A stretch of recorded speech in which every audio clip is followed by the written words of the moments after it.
السلام علیکم ورحمۃ اللہ وبرکاتہ۔ بسم اللہ الرحمن الرحیم، الحمد للہ رب العالمین وبہ نستعین والصلاة والسلام علی رسولہ الامین نبینا محمد وعلی آلہ واصحابہ اجمعین، اما بعد۔ آج کی اس مجلس میں ہم تذکرہ کریں گے ایک اور محدث اور کتب ستہ کے ناموں میں سے ایک اہم نام امام نسائی رحمہ اللہ کا۔ امام نسائی رحمہ اللہ، ان کا نام ہے احمد اور ان کی کنیت ہے ابو عبد الرحمن۔ تو ابو عبد الرحمن احمد بن شعیب بن علی بن سنان، لیکن یہ نسائی کے نام سے مشہور ہے، اسی لیے امام نسائی ہم کو کہتے ہیں، نسائی نہیں بلکہ امام نسائی ہم ان کو کہتے ہیں۔ کیوں؟ اس لیے کہ جس علاقے میں یہ پیدا ہوئے اس علاقے کا نام نسا، نون سین الف اور حمزہ، نسا، تو اسی کی طرف نسبت کرتے ہوئے ان کو نسائی کہا جاتا ہے۔ اور ان کو خراسانی بھی کہا جاتا ہے کیونکہ ان کا علاقہ خراسان میں آتا تھا، اس لیے پورا نام اس طریقے سے ہوگا ابو عبد الرحمن احمد بن شعیب بن علی بن سنان نسائی خراسانی، یہ ان کا پورا نام لکھا جاتا ہے۔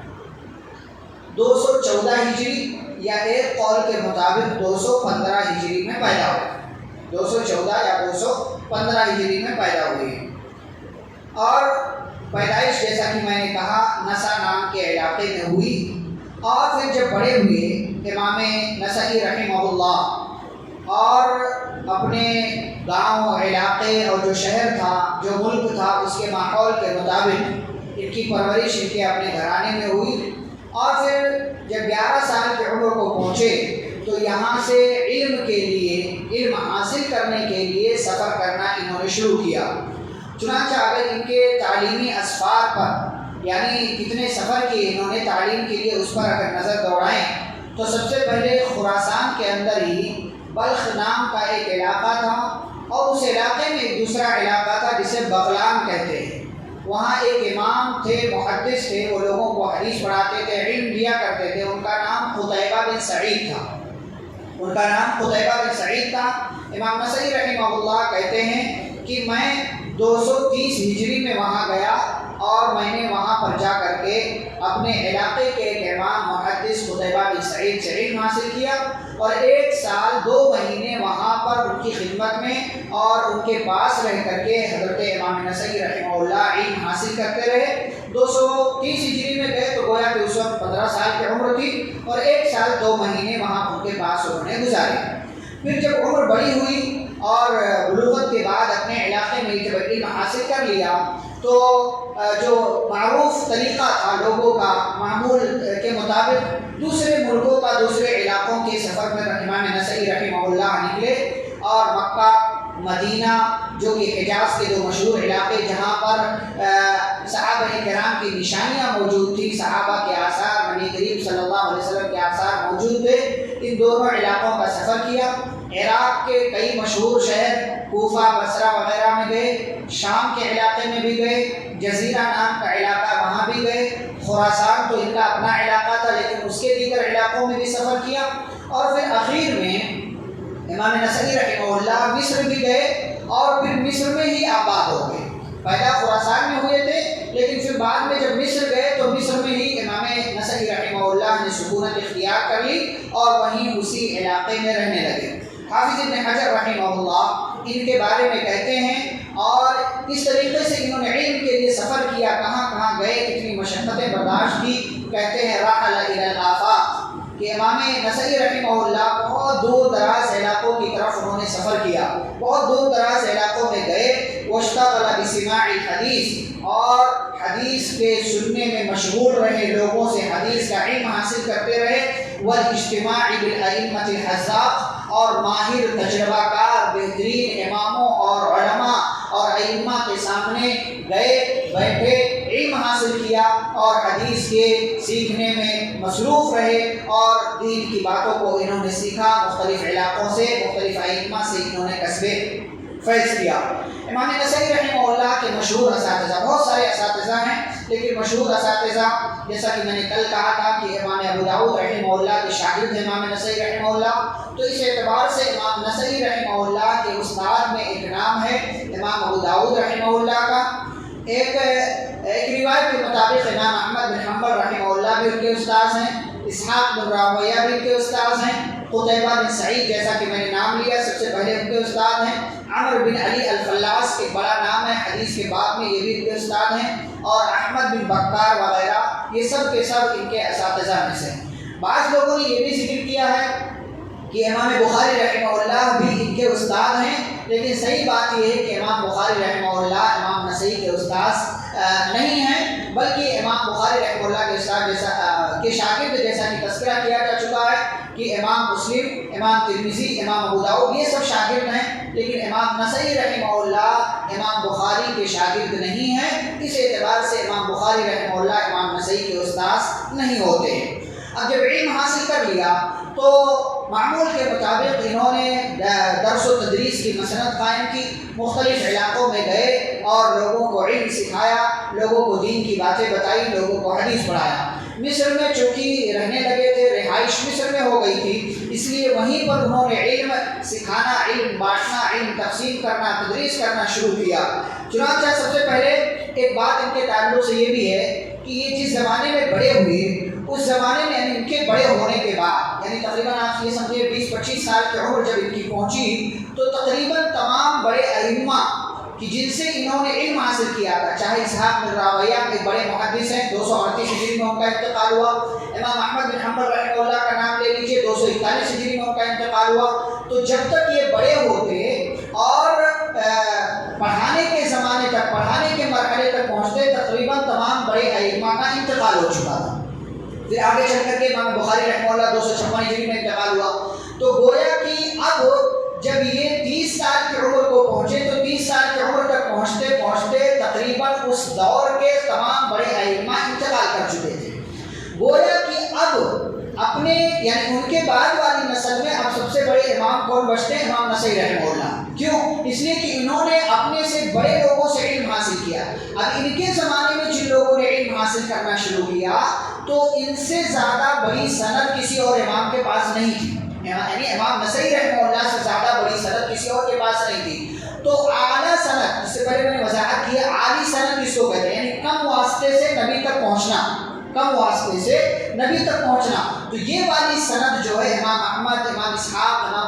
امام جو ہے اور دیگر ائمہ کے حوالے سے امام پیارے نبی صلی اللہ علیہ وسلم تک کم تعداد میں پہنچتی تھی۔ اسی لیے جب لوگ سنتے تھے کہ امام نسائی رحمہ اللہ کے پاس عالی سند ہے تو لوگ جوخ در جوخ لوگ جو ہے جماعت کی شکل میں آتے تھے امام نسائی رحمہ اللہ کے پاس، اور عالی سند حاصل کرنے کے لیے جو ہے ان کے پاس بیٹھتے تھے علم حاصل کرتے، اس لیے کہ لوگوں کو عالی سند حاصل کرنے کا شوق ہوتا تھا۔ اور میں نے ذکر کیا کیوں عالی سند حاصل کیا جائے، کیونکہ واسطہ جب کم ہوگا، جتنا واسطہ کم ہوگا اتنا ہی اس میں جھوٹ کا، ملاوٹ کا اندیشہ بھی کم ہوگا۔ جیسے ایک بات میں ابھی آپ کو کہوں، آپ نے اس کو کچھ اور سنا، جا کر کے اس کو کسی اور کو کچھ اور بیان کیا، اس نے اس میں اپنی طرف سے کچھ ملایا، کسی اور کو کچھ اور بیان کیا، اس نے کچھ اور بیان کیا، یہاں تک کہ 10ویں آدمی تک جب بات پہنچتی ہے تو میری بات کا اس میں 10-20% حصہ ہوتا ہے اور باقی کی ملاوٹ ہوتی ہے۔ تو ایسے ہی جتنے کم واسطے ہوں گے اتنا ہی بات کے جھوٹ، غلط اور ڈاؤٹ فل ہونے کے اندیشے کم رہیں گے۔ اس لیے لوگ عالی سند کو، کم سے کم واسطہ بیچ میں موجود ہو، یہ سند حاصل کرنے کے لیے بڑے ائمہ کے پاس جاتے تھے۔ امام نسائی رحمہ اللہ نے جب پڑھانا شروع کیا، ان کے پاس عالی سند تھی، تمام لوگ ان کے پاس آتے رہے اور یہ تمام لوگوں کو علم بانٹتے رہے۔ ان کے مشہور شاگرد جو ہیں ان میں سے چند مشہور لوگوں کا نام میں آپ کے سامنے ذکر کروں۔ ابو القاسم سلیمان بن احمد، ایسے آپ کو نہیں سمجھ میں آئے گا، لیکن اگر میں طبرانی کہوں تو آپ کو آسانی سے سمجھ میں آ سکتا ہے کہ امام طبرانی رحمہ اللہ امام نسائی کے شاگرد ہیں۔ ایک بڑا نام ہے حدیث کے باب میں، اور انہوں نے حدیث کی 3 بڑی کتابیں لکھی، المعجم الکبیر، المعجم الاوسط، المعجم الصغیر۔ یہ 3 بڑی کتابیں حدیث، معجم کا مطلب ہوتا ہے اس کے اندر انسائکلوپیڈیا آپ کہہ سکتے ہیں۔ حدیث کی جتنی حدیثیں تھیں تقریباً تمام احادیث امام طبرانی رحمہ اللہ نے ان تینوں کتابوں میں رکھا ہے، اور اور یہ امام نسائی رحمہ اللہ کے شاگرد ہیں۔ ایک نام ہے ابو عوانہ یعقوب بن اسحاق اسفرائینی، امام اسفرائینی یا ابو عوانہ الاسفرائینی کے نام سے یہ مشہور ہیں، یہ بھی ان کے شاگرد ہیں۔ ابو بکر بن الحداد یہ بھی شاگرد ہیں۔ ابو علی حسین بن محمد نیسابوری وغیرہ یہ سب کے سب امام مسلم رحمہ اللہ کے شاگرد ہیں۔ امام نسائی رحمہ اللہ نے صرف پڑھایا نہیں بلکہ حدیث کی کتاب بھی لکھی، اور آپ جانتے ہیں حدیث کی مشہور کتاب کون سی ہے؟ سنن نسائی، ان کی طرف نسبت کرتے ہوئے سنن نسائی اس کو کہا جاتا ہے، سنن کی کتاب ہے۔ اور کل میں نے بتایا تھا کہ سنن کون سی کتاب کو کہا جاتا ہے؟ جس میں فقہی ابواب، فقہی چیپٹر کے حساب سے جو حدیث کی کتاب لکھی گئی ہے اس کو سنن کہا جاتا ہے۔ سنن نسائی، سنن ابو داؤد، سنن ترمذی، اور میں نے کل کہا تھا جامع ترمذی بھی بول سکتے ہیں، سنن ترمذی بھی بول، کیونکہ جامع اس کو کہتے ہیں کہ حدیث کے تمام ابواب کا جس میں لحاظ رکھا جاتا ہے، تمام چیپٹرز کا، اور ساتھ ہی ساتھ سنن اس کو کہتے ہیں کہ جس میں فقہی چیپٹر کے لحاظ سے جو ہے باتیں بتائی جاتی ہیں، باتیں رکھی جاتی ہیں۔ تو امام جو ہے نسائی رحمہ اللہ نے جو کتاب لکھی سنن نسائی، یہ سنن کی کتاب میں نہایت ہی معتبر اور جامع کتاب ہے، نہایت ہی معتبر، بلکہ بعض علماء نے یہاں تک بات لکھی ہے کہ اگر ترتیب دیکھیں تو صحیح بخاری اور صحیح مسلم کے بعد جو سب سے بہترین ترتیب ہے وہ سنن نسائی کی ترتیب ہے۔ کیوں؟ اس لیے کہ اس میں انہوں نے تمام چیزوں کا خیال کیا۔ ہاں، امام بخاری امام مسلم کی طرح انہوں نے صرف صحیح حدیثیں نہیں درج کی ہیں، بلکہ سنن نسائی میں صحیح حدیثیں بھی ہیں، ضعیف حدیثیں بھی ہیں، لیکن صحیح بخاری اور صحیح مسلم میں صرف صحیح حدیثیں ہیں۔ تو یہ اس کا ایک امتیاز ہے سنن نسائی کا، اور ایک خصوصیت ہے کہ سنن کے انداز پر، فقہی ابواب پر، فقہی چیپٹرز پر جو کتابیں لکھی گئیں ان میں ایک نہایت ہی معتبر بلکہ سب سے اعلیٰ نام جو ہے وہ امام نسائی رحمہ اللہ کی کتاب سنن نسائی کا ہے۔ ان کا علم و مقام و مرتبہ کیا ہے، علم کے لحاظ سے کتنے بڑے اور بلند مقام پر فائز تھے؟ محمد بن سعد الباوردی رحمہ اللہ کہتے ہیں کہ امام نسائی رحمہ اللہ دین کے اعتبار سے بھی لوگوں کے قائد تھے اور علم کے اعتبار سے بھی لوگوں کے قائد تھے، یعنی اگر دین پر عمل کرنے کی بات ہو تو اس میں بھی بالکل آگے رہتے تھے، اور دین کا علم سکھانے کی بات ہو تو اس میں بھی امام نسائی رحمہ اللہ بالکل آگے تھے۔ تو دین کے بھی حساب سے لیڈر تھے اور علم کے اعتبار سے بھی امام نسائی رحمہ اللہ لوگوں کے لیڈر تھے۔ امام دارقطنی رحمہ اللہ فرماتے ہیں کہ اپنے زمانے کے، یعنی جیسا کہ میں نے کہا کہ بڑے بڑے ائمہ جب انتقال کر گئے تو ان کا جب دور آیا امام نسائی رحمہ اللہ کا، تو اپنے دور کے تمام علماء میں، تمام ائمہ میں سب سے آگے کا نام امام نسائی رحمہ اللہ کا نام ہے، یعنی سب سے فرسٹ پر آپ ان کا نام رکھ سکتے ہیں۔ ابو علی حسین بن علی فرماتے ہیں هو الامام فی الحدیث بلا مدافعت، بغیر کسی اختلاف کے، بغیر کسی جھجک کے آپ حدیث کے باب میں، حدیث کے فن میں امام نسائی رحمہ اللہ کو امام کہہ سکتے ہیں، اسی لیے ہم ان کو امام نسائی رحمہ اللہ کے نام سے پکارتے ہیں۔ علم حدیث کا اور پیارے نبی صلی اللہ علیہ وسلم کی سنتوں کا، آپ کی باتوں کے یہ ماہر تھے، اور ساتھ ہی ساتھ عمل کے اعتبار سے آگے تھے، لیکن ظاہر سی بات ہے دنیا میں جو آیا ہے اس کو جانا ہے۔ امام نسائی رحمہ اللہ مصر میں انہوں نے سکونت اختیار کی تھی۔ ایک مرتبہ وہ شام کے علاقے رملہ میں گئے، رملہ سے دمشق گئے، تو انہوں نے وہاں کا ماحول دیکھا کہ پورا جو ہے بگڑا ہوا ہے، اور جو ہے لوگ زمانے کے گزرنے کے ساتھ ساتھ بہت بیکار ہو گئے۔ شام میں امیر معاویہ رضی اللہ تعالیٰ عنہ رہا کرتے تھے، آپ جانتے ہیں دمشق میں ایک زمانے تک گورنر رہے ہو 20 سالوں تک، اور تو اسی کا نتیجہ تھا کہ شام میں امیر معاویہ رضی اللہ تعالیٰ عنہ کے ماننے والے بہت زیادہ تھے،